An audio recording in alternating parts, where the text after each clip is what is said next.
Hi, my name is Lily Kasika, the children's pastor at Immanuel Africa Gospel Church. The Bible in the book of 1 Peter chapter 4 verse 8 says, above all else, love each other deeply because love covers over a multitude of sin.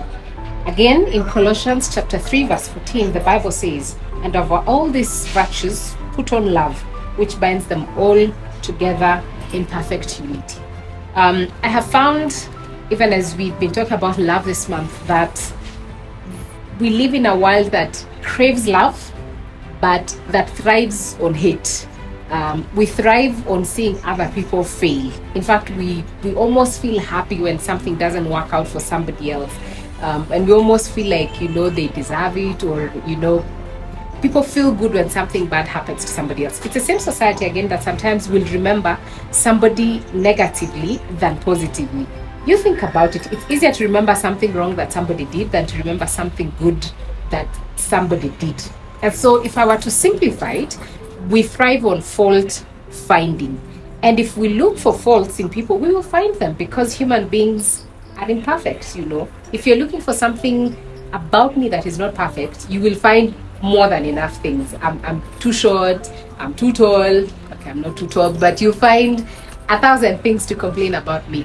The people you live with, the people you work with, if you look for things about people to complain about, you will find enough content. Yet the Bible and God, so aware of how faulty human beings are, the Bible still encourages us to look for that which is good, to look for that which we can love in people, because when we're not busy hating, there is a lot to love. If God found what to love about people, we can find what to love about people. And here is the thing about love.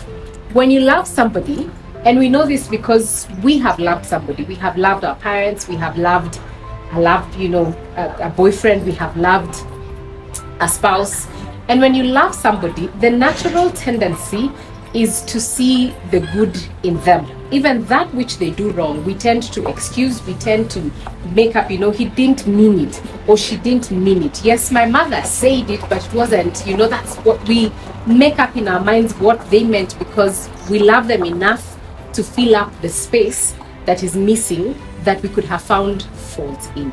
And in the same way, the Bible encourages us, not just for the people that we choose, but for the people of God, to love each other. Because when we truly love each other, we stop fault finding, and we begin to cover for other people's weaknesses.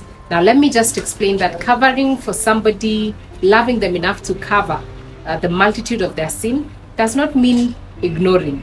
It means they'll be gentler. It means we will be interested in finding solutions in more amicable ways. And we can see it exemplified in Jesus.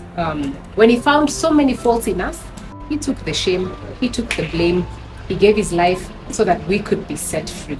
And sometimes, God is not asking us to go to the cross, but God is asking us, the same people that I love, could you find something to love about them? Because when we love, it will cover a multitude of sin.